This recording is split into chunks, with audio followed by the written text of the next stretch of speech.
प्रिय विद्यार्थियों, आज का हमारा विषय है फ्रांस की क्रांति 1779 की। फ्रांस की राजक्रांति ने स्वतंत्रता, समानता और भ्रातृत्व का जो सिद्धांत यहाँ दिया, इसे आगे चल कर के कई राष्ट्रों के द्वारा इसे अंगीकार किया गया।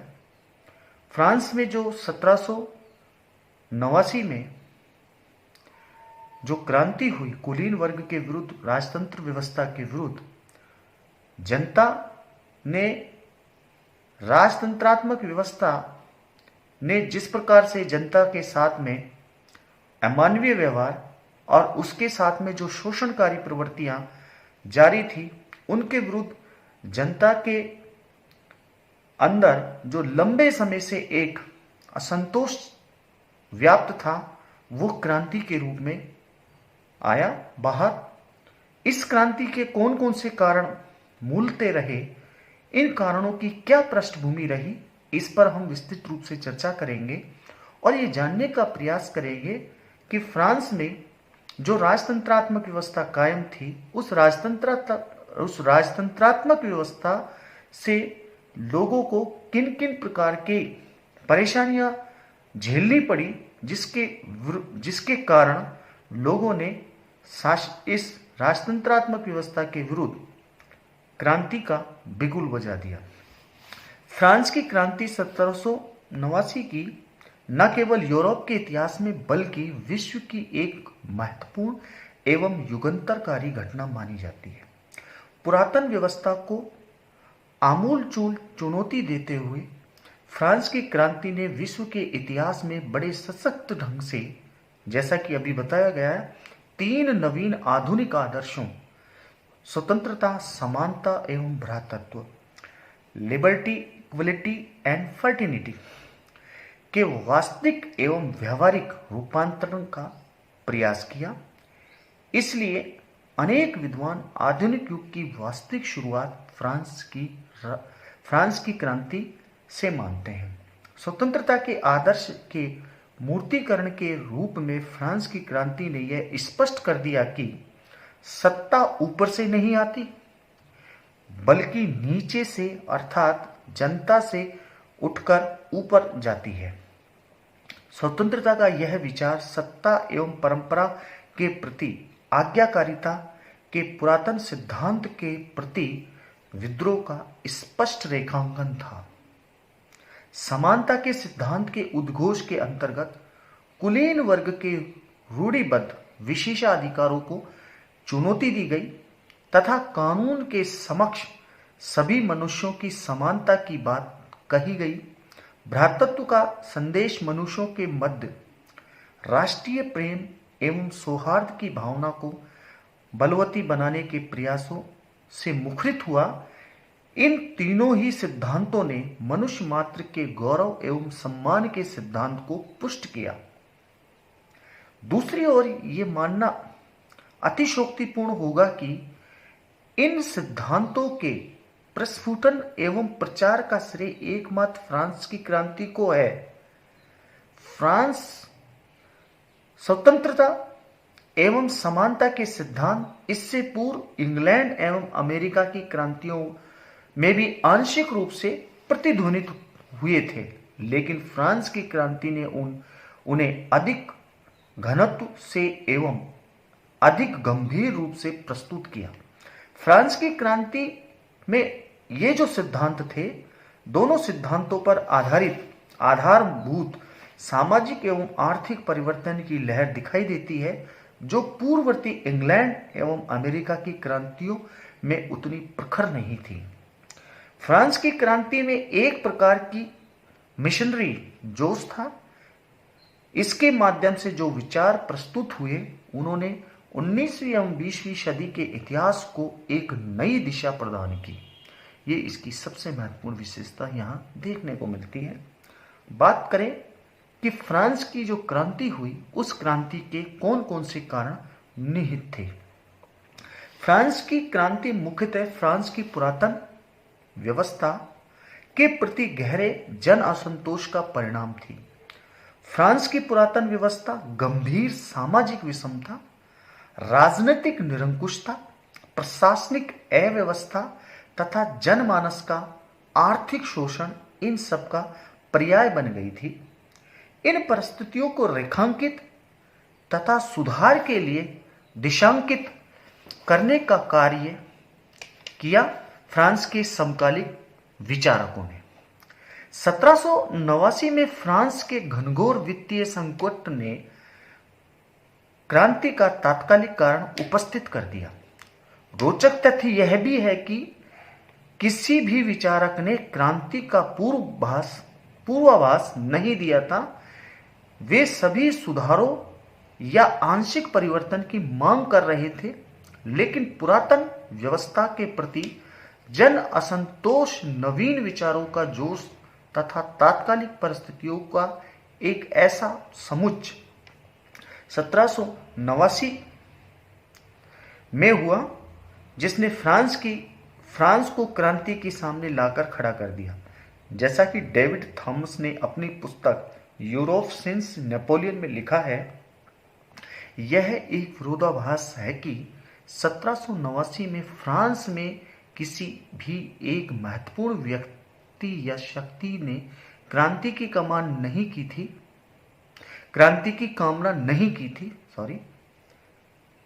क्रांतियां कई बार शुरू हो जाती है, जैसे ही शुरू हो जाती है, इसलिए नहीं कि लोगों ने उनकी निश्चित कामना की थी।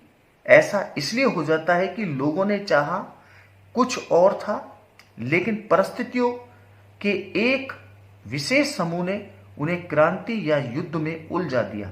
इसका अर्थ यह नहीं है कि फ्रांस में क्रांति की उत्पन्न करने वाली परिस्थितियां नहीं थी। वस्तुतः परिस्थितियां गंभीर एवं विषम थी। उनमें उपजा असंतोष भी गहन एवं व्यापक था। बौद्धिक जागृति भी सम्यक एवं पर्याप्त थी, लेकिन आमूलचूल परिवर्तन या क्रांति की मांग लोगों की जुबान पर नहीं थी।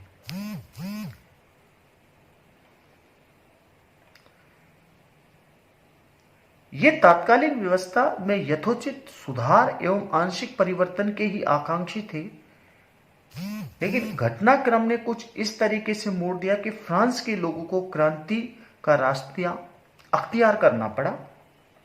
1789 में स्टेट्स जर्नल के अधिवेशन में फ्रांस के शासक एवं विशेष अधिकार युक्त वर्गों की सुधार विरोधी हठधर्मिता के कारण फ्रांस के कृषकों, मजदूरों एवं मध्यम वर्गीय लोगों ने विवश होकर क्रांति का झंडा बुलंद कर दिया। परिवर्तन समय की मांग थी। इस मांग को फ्रांस के शासक और विशेष अधिकार युक्त वर्ग ने नहीं पहचाना। उनकी अतिवादिता, हठधर्मिता की परिणति उनके स्वयं के विनाश के रूप में हुई और जन सामान्य ने पाया कि आमूलचूल परिवर्तन या क्रांति का तोहफा एक ऐसा तोहफा है जिसने विश्व इतिहास की दिशा बदल दी। इस क्रांति की जो पृष्ठभूमि यहां हमें देखने को मिलती है, जिसके अंतर्गत ये बताया गया है कि शासक वर्ग और विशेष अधिकार वर्ग ने किस प्रकार फ्रांस के अंदर जो कृषक वर्ग था, जो मजदूर वर्ग था, उसके प्रति जिस प्रकार का उनका रवैया रहा, उनकी जो हठधर्मिता थी, उसने अंततः क्रांति को जन्म दिया। गंभीर सामाजिक विषमताएं, इसका जो पहला कारण यह माना गया है, फ्रांस में असंतोष का एक महत्वपूर्ण कारण उसकी सामाजिक व्यवस्था थी। यह हमारे लिए जानना जरूरी होगा कि तत्कालीन जो समाज था उसमें किस प्रकार की यहां विषमताएं हमें नजर आती है, जो कि विभिन्न वर्गों के गंभीर रूप से असमान अधिकारों पर आधारित थी और इन असमान अधिकारों को वैधानिक स्वीकृति प्राप्त थी। फ्रांस का समाज वैधानिक रूप से 3 वर्गों, जिन्हें एस्टेट्स कहा जाता था, में विभाजित था। अब ये 3 वर्ग कौन कौन से थे? प्रथम, एस्टेट के अंतर्गत विशेष अधिकार युक्त पादरी वर्ग था। द्वितीय, एस्टेट के अंतर्गत विशेष अधिकार युक्त कुलीन वर्ग था तथा शेष जनसंख्या तृतीय वर्ग स्टेट्स के अंतर्गत आती थी, जो विशेष अधिकार रहित थी। एस्टेट में कृषक व सरवारा वर्ग का बाहुल्य था, यानी कि सारे के सारे जो वर्ग थे वो इसी के अंदर आते थे। सन 1789 में फ्रांस की जनसंख्या लगभग 2.5 करोड़ थी, जिनमें से 5 लाख व्यक्ति अर्थात संपूर्ण जनसंख्या के लगभग 2% व्यक्ति विशेष अधिकार युक्त प्रथम 2 स्टेट्स पादरी वर्ग एवं कुलीन वर्ग से संबंध थे। यह विशेष अधिकार युक्त अल्प वर्ग अनेक सुविधाएं एवं रियायतें प्राप्त कर रहा था।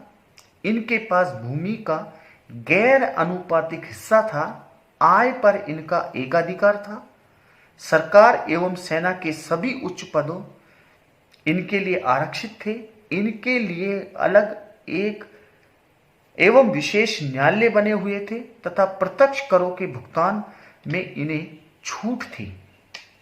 प्रथम एस्टेट के अंतर्गत जो पादरी वर्ग आता था, राज्य में चर्च की स्थिति राज्य के भीतर एक दूसरे राज्य की तरह थी, अर्थात राज्य के अंदर भी एक दूसरे राज्य। उच्च पादरी वर्ग अत्यधिक समृद्ध एवं संपन्न था। इनके अधिकार में फ्रांस की भूमि का 1/5 भाग था, जिससे प्रचुर आमदनी होती थी। इसके अलावा चर्च कृषकों से धार्मिक कर भी वसूल करते थे। चर्च का अपना प्रशासन था, अपने न्यायालय थे, अपने स्कूल थे, अपने अस्पताल थे, समाज सेवी संस्थाओं के द्वारा इन्हें संचालित किया जाता था। उच्च पादरी वर्ग के लोग कर भार से मुक्त थे और उनमें भी अनेक लोग अपने धार्मिक कर्तव्यों से विमुख होकर ऐश्वर्य और विलासपूर्ण जीवन व्यतीत कर रहे थे। उनके पास अपने दुर्ग, महल तथा बेशकीमती वस्तुएं थी। उदाहरण के लिए स्टेट्सबर्ग के आर्क बिशप की वार्षिक आय जो यहां बताई गई है लगभग $3 लाख थी। वह अपने भव्य महल में दरबार लगाता था। उसकी रसोई में खाना बनाने की डेगचियां भी चांदी की बनी हुई थी। उसके अस्तबल में अतिथियों के विलास के लिए लगभग 180 घोड़े थे। एक बिशप की औसत आमदनी लगभग $50,000 वार्षिक थी। अनेक बिशप वर्साई के महल में ही रहते थे और वहां के विलासपूर्ण जीवन का आनंद लेते थे। दूसरी ओर निचले दर्जे के पादरी यद्यपि निष्ठापूर्वक धार्मिक कार्यों में लगे थे, लेकिन उनकी हालत ठीक नहीं थी।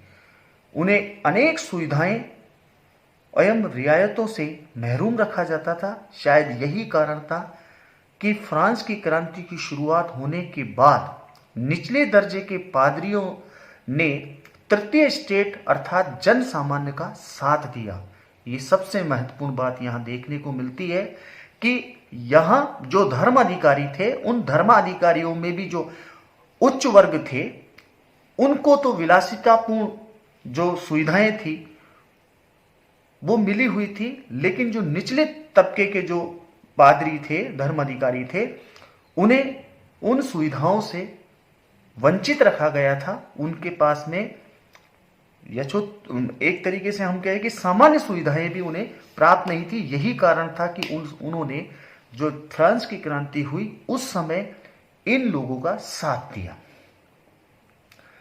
पादरियों एवं उच्च निम्न वर्ग के मध्य व्याप्त वैमनस्य ने क्रांति की आरंभिक विजय की एक महत्वपूर्ण भूमिका निभाई।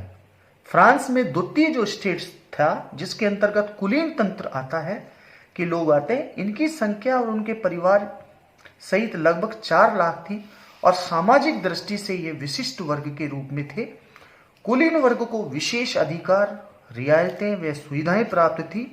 राज्य के प्रत्यक्ष करों से मुक्ति, विशेष न्यायालय में अभियोग की सुविधाएं, शिकार करने का अधिकार तथा राज्य के नागरिक एवं सैनिक प्रशासन के सभी उच्च पदों पर एकाधिकार इन्हें प्राप्त था। पादरी तंत्र की भांति कुलीन तंत्र के अंतर्गत भी अनेक आंतरिक वर्ग थे जिनकी भौतिक स्थितियों में अंतर था। यहां भी हमें अंतर नजर आता है। उनके कुछ विशेष अधिकार समान थे। कुलीन वर्ग के अंतर्गत मुख्यतः दो प्रकार के कुलीन थे। एक थे शस्त्र आधारित कुलीन, दूसरा है वस्तु आधारित कुलीन। शस्त्र आधारित कुलीन वर्ग में पुराने सामंत थे जिनके पास बड़ी बड़ी जमीनें थी अर्थात जागीरें थी तथा सैनिक शक्ति थी। इनमें से कुछ वारसाई के राज दरबार में रहते थे। उनके प्रतिनिधित्व उनके प्रांत में शासन चलाते थे। अन्य सोम प्रांतों में प्रत्यक्ष शासन का कार्यभार देखते थे। राज दरबार में रहने वाले सामंतों की शानो शौकत जो थी बड़ी जबरदस्त थी। उच्चतम पदों पर इनका अधिकार था। राजा उन्हें विपुल दान, उपहार एवं पेंशन आदि देते थे। उनकी विलासिता और ऐशो आराम कुलीन वर्ग के अन्य लोगों के लिए ईर्ष्या का कारण बनी। ऐसे सामंतों की संख्या अधिक नहीं थी, वे लगभग 1000 के आसपास ही थे। उनमें से उन संख्या में कई गुना अधिक सामंत प्रांतों में ही रहते थे, प्रत्यक्ष शासन कार्य संभालते थे। वे भी प्राय संपन्न थे, लेकिन दरबारी सामंतों की तरह उच्च पदों पर आसीन नहीं थे। उनमें कुछ किसानों के प्रति सहानुभूति भी रखते थे, इसी वजह से उनके आदर के पात्र थे। दूसरा जो उपवर्ग के अंतर्गत जो वस्त्र आधारित कुलीन थे, जिनका अर्थ था ऐसे व्यक्ति जो भूमि की प्राचीन सामंती जागीर से संबंध नहीं थे, बल्कि न्यायालयों एवं नौकरशाही में उच्च पदों पर आसीन थे। कुलीन वर्ग के सभी लोगों के पास शिकार का अधिकार था और शिकार ही उनका मुख्य मनोरंजन था, लेकिन शिकार के खेल एवं किसानों की फसलों को कभी कभी नुकसान पहुंचाते थे। कुलीन वर्ग के पास पादरियों की भांति फ्रांस की भूमि का लगभग 1/5वां हिस्सा था।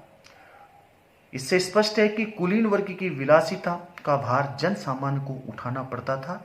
यह कहा जाता है कि पादरी लोग प्रार्थना करते थे, कुलीन लोग युद्ध तथा इन सब का खर्चा आम आदमी उठाता था। इस पर हमारी चर्चा आगे जारी रहेगी। धन्यवाद।